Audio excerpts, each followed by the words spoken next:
নমস্কার, চলে এসেছি আমি আমার রান্নাঘরে। বানাবো আজকে গাজরের হালুয়া। তাই এখানে সমস্ত গাজর কেটে রেডি করে দিয়েছি। গাজরটাকে গ্রেট করে নিয়ে এরকম ঠুমঠুম করে কেটে নিয়েছি, দেখতে পাচ্ছ। খোসা ছাড়িয়ে এইভাবে কেটে নিয়েছি, পরিষ্কার করে ভালো করে ধুয়ে নিয়েছি। এটাকে প্রেসার কুকারে সিদ্ধ করব। অনেকে গ্রেট করে করে, আমি আজকে এইভাবে বানাচ্ছি। প্রেসার কুকারে এটাকে ধুয়ে দিয়ে দিলাম কেটে। হালকা একটু জল দেব, দেখতে পাচ্ছ। খুব একটা বেশি জল না, খুব একটা কম না, একটু কম কম করে জলটা দিয়েছি, মিডিয়াম। এবার যাতে একটু সিদ্ধ হয়, শুধু এমনিতে গাজর খুব তাড়াতাড়ি সিদ্ধ হয়ে যায়।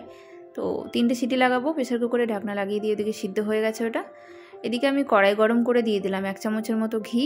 আর এদিকে দেখো গাজরটাকে আমি মেশ করে নিয়েছি, পুরো আলুকে যেমন মেশ করে নেয় ওইভাবে মেশ করা হয়ে গেছে। কড়াই দিয়ে দিয়েছি ঘি, একটা তেজপাতা, 2টো ছোটো এলাচ, আর দিয়ে দিলাম কাজু কিশমিশ। এবার কাজু কিশমিশটা হালকা গোল্ডেন ব্রাউন করে ভেজে নিতে হবে। এইভাবে নেড়ে চেড়ে হালকা গোল্ডেন ব্রাউন করে ভেজে নেব। গ্যাসের ফ্লেমটাকে অবশ্যই লোয়ে রাখতে হবে। এবার যে গাজরটা মেশ করে রেখেছিলাম সেটা এর মধ্যে অ্যাড করে দেবো। দেখতে পাচ্ছ কি সুন্দর মেশ হয়ে গেছে, একদম আলু যেমন মেশ হয় সিদ্ধ করে, তো সেইভাবে এটাকে মেশ করেছি আমি। কোনো ঝামেলা নেই, অনেকক্ষণ ধরে গ্রেট করার কোনো দরকার নেই। এইভাবে বানিয়ে দেখবে, আশা করি খুব ভালো লাগবে। তো হালকা একটু ভেজে নিয়ে দিয়ে দিলাম এর মধ্যে দুধ। আমি 250 গ্রামের মতো দুধ এখানে অ্যাড করলাম। ভালো করে নেড়ে চেড়ে মিক্স করে নেব এটা। গ্যাসের ফ্লেমটাকে মিডিয়াম করে রেখেছি আমি। এইভাবে একটু নেড়ে চেড়ে নিব।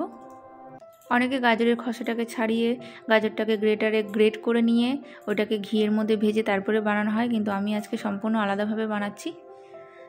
দুধটা একটু শুকিয়ে শুকিয়ে এলে দিয়ে দেবো এর মধ্যে চিনি। দেখতে পাচ্ছ হালকা দুধটা রয়েছে এর মধ্যে, চিনিটা যাতে গলে যায় তাই জন্য হালকা দুধ রয়েছে।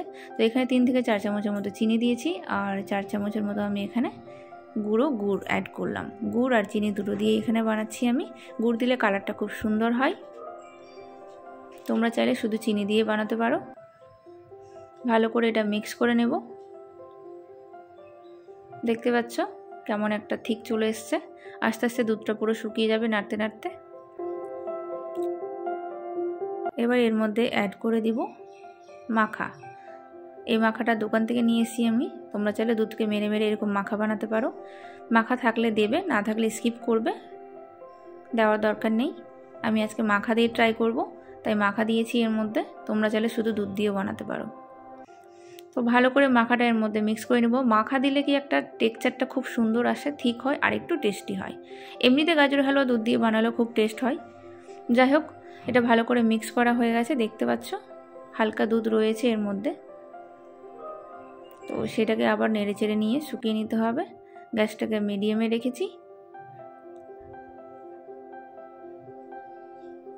এইভাবে নাড়তে থাকতে হবে, নাহলে তলায় লেগে যেতে পারে। এদিকে গাজরের হালুয়া দেখতেই পাচ্ছ রেডি হয়ে এসছে।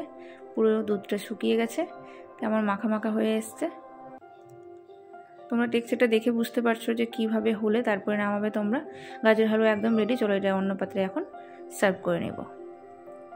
তো দেখতে পাচ্ছ আমার গাজরের হালুয়া এদিকে রেডি হয়ে গেছে। একটা প্লেটে সার্ভ করে নিয়েছি আমি।